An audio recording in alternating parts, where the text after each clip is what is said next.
দেখো বন্ধুরা, আমাদের বাড়ির সব থেকে বয়োজ্যেষ্ঠ মানুষের সাথে তোমাদের পরিচয় করিয়ে দিলাম।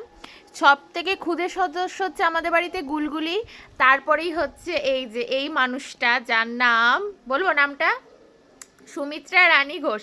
অ্যাকচুয়ালি ঠাকমা ভাবছে এটা ছবি তুলছি, কিন্তু এটা ভিডিও করছি, বাট ঠাকমা এটা বুঝতে পারছে না। তো দেখো আজকে হচ্ছে শ্যাম্পু করেছে, মা গরম জল করে দিয়েছে, সেই গরম জলে দেখো শ্যাম্পু করেছে, আবার রোদ পোয়াচ্ছে। চুলগুলো জাস্ট তোমাদের আমি দেখাচ্ছি, পুরো সোন পাপড়ি, পুরো মনে হচ্ছে সেই বুড়ির চুল আগে আমরা খেতাম না, দেখো পুরো সোন পাপড়ি।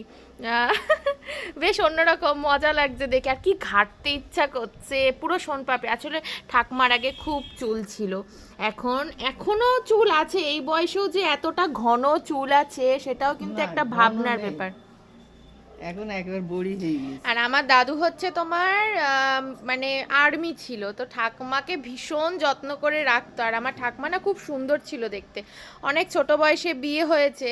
তো তারপরে দাদু মারা যাবার পর বাবার জেঠুর কাছেই ঠাকুমা থাকতো।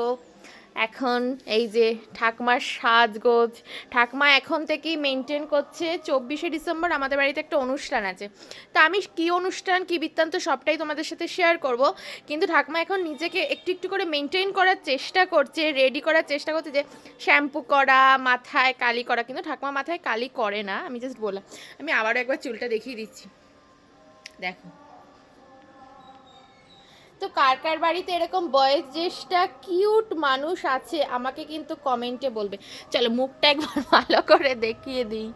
দেখেছো খুব সুন্দর, দাঁত নেই, দেখেছো দাঁত নেই, হ্যাঁ, এই দেখো দাঁত, দেখিও না, দাঁত সব অন্ধ- দাঁত আছে, একটা দাঁত- দাঁত নেই। বলবো, তোমরা সবাই ভালো থেকো, আমি আশীর্বাদ করছি।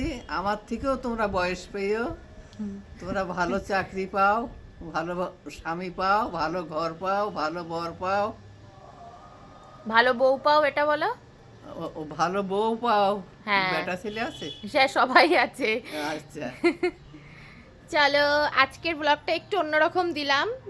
আমি জানি না তোমাদের কতটা কি মন ছুঁতে পেরেছে। যদি কারোর ভালো লেগে থাকে, আর এরকম সদস্য যদি কারোর বাড়িতে থেকে থাকে, আর কেউ যদি ঠাকমা দিদাকে মিস করো, অবশ্যই আমার কমেন্টে বলো। টাটা। Tata, bye bye.